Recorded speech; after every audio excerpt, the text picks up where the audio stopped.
Je vous le dis franchement, chaque bataille que vous menez, même celle que vous perdez, vous rend plus fort. Ça vous forge, ça vous sculpte. Vous devenez peu à peu la personne que vous êtes destiné à être. Alors, n'ayez pas peur des épreuves, car elles ne sont là que pour tester votre véritable force. Levez les yeux. Regardez bien la route devant vous. Elle sera semée d'embûches, oui, mais chaque pas en avant est un pas vers votre victoire personnelle. Ne reculez devant rien. Embrassez la douleur, transformez-la en énergie, en passion, en une force inarrêtable. Je vous demande juste de ne pas abandonner. Pas aujourd'hui, pas demain, jamais. Parce que le moment où vous êtes sur le point de renoncer, c'est souvent le moment juste avant que tout ne commence à s'arranger. Croyez en vous, même quand personne d'autre ne le fait. Prouvez-leur qu'ils ont tort. La mélancolie de ce moment, cette musique triste que vous entendez, n'est pas là pour vous rappeler vos échecs, mais pour vous montrer que même dans la tristesse, il y a une beauté, une force qui attend d'être découverte. La loyauté, c'est ce qui nous distingue. C'est ce qui forge les liens, qui rend une famille solide et qui crée des alliances durables. Loyauté envers soi-même, envers sa famille, ses amis et ceux avec qui on choisit de cheminer. C'est un principe fondamental, un socle sur lequel repose tout le reste. Lorsque la vie nous met à l'épreuve, c'est la loyauté qui nous maintient debout, qui nous rappelle d'où nous venons et pourquoi nous nous battons. La loyauté, c'est savoir qu'on peut compter sur ses proches, mais aussi qu'ils peuvent compter sur nous. C'est comprendre que nos relations sont un partenariat, un échange constant de confiance et de soutien. Dans un monde en perpétuel changement, où les relations peuvent être éphémères et où la confiance peut vaciller, la loyauté est un phare. Elle nous guide, nous rappelant de rester fidèles à nos valeurs, à nos engagements et à nos alliés.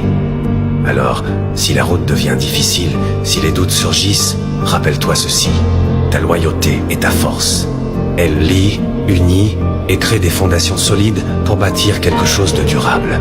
Et c'est sur ces fondations que nous construisons nos vies, nos succès et notre héritage. Je ne retiens plus les personnes qui veulent partir de ma vie. Il fut un temps où je croyais pouvoir contrôler chaque aspect de ma vie, y compris les gens qui en faisaient partie.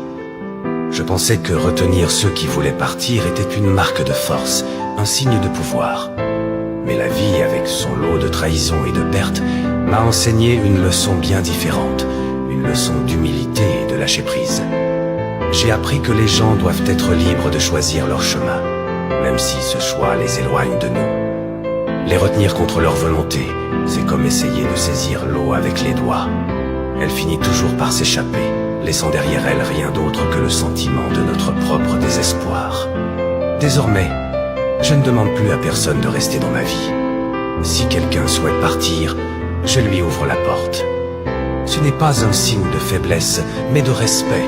Respect pour leur liberté, pour leur désir de chercher leur propre bonheur ailleurs. Cela ne signifie pas que je ne ressens pas de douleur ou de tristesse face à leur départ. Mais je reconnais que chacun de nous est le seul maître de son destin. Quand je regarde ma vie, je ne suis pas fier de tout. Il y a des moments de doute, des erreurs, des échecs. J'ai encore beaucoup de choses à comprendre et à accomplir. Parfois, je me sens perdu. Mais d'un autre côté, quand je me regarde vraiment, je me dis que je suis fier de pouvoir compter sur moi-même. Chaque obstacle surmonté, chaque défi relevé m'a rendu plus fort, plus résilient. J'ai appris à me relever après chaque chute, à me battre pour mes rêves, malgré les vents contraires. La résilience, c'est ça. Avancer malgré les tempêtes, croire en soi quand personne d'autre ne le fait. Chaque fois que j'ai trébuché, j'ai trouvé la force de me relever. Il y a eu des moments où j'ai pensé abandonner, où la facilité de tout laisser tomber semblait si tentante. Mais c'est précisément dans ces moments de faiblesse que j'ai découvert ma véritable force. C'est dans l'adversité que l'on se découvre vraiment, que l'on forge son caractère. Les cicatrices que je porte sont les marques de mes batailles, mais aussi les signes de mes victoires. Et même si je ne suis pas encore là où je veux être, je sais que chaque pas en avant, même petit, me rapproche de mes rêves. La route est longue et semée d'embûches, mais elle en vaut la peine, car chaque difficulté surmontée est une preuve de ma résilience, de ma capacité à persévérer et à croire en moi. Quand tu es en colère, reste silencieux. Ne perds pas ton temps avec des explications. Les gens n'entendent que ce qu'ils veulent entendre. Accepte les critiques, mais n'accepte jamais le manque de respect. Like si tu es d'accord et partage avec quelqu'un qui a besoin d'entendre ça. La meilleure façon de se respecter soi-même est d'apprendre à être discipliné. Ne renonce jamais à quelque chose que tu veux vraiment.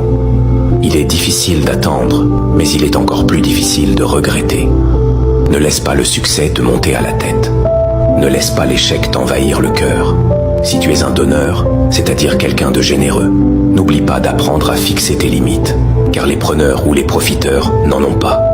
Souviens-toi qu'il vaut mieux pleurer que se mettre en colère, car la colère blesse les autres, tandis que les larmes coulent silencieusement dans l'âme et purifient le cœur. Commente 100 si tu as écouté jusqu'ici. Cela montre que tu fais partie des 1% qui terminent ce qu'ils ont commencé. Si tu veux vraiment changer et devenir meilleur, rejoins notre communauté en t'abonnant à notre compte. Que Dieu te bénisse.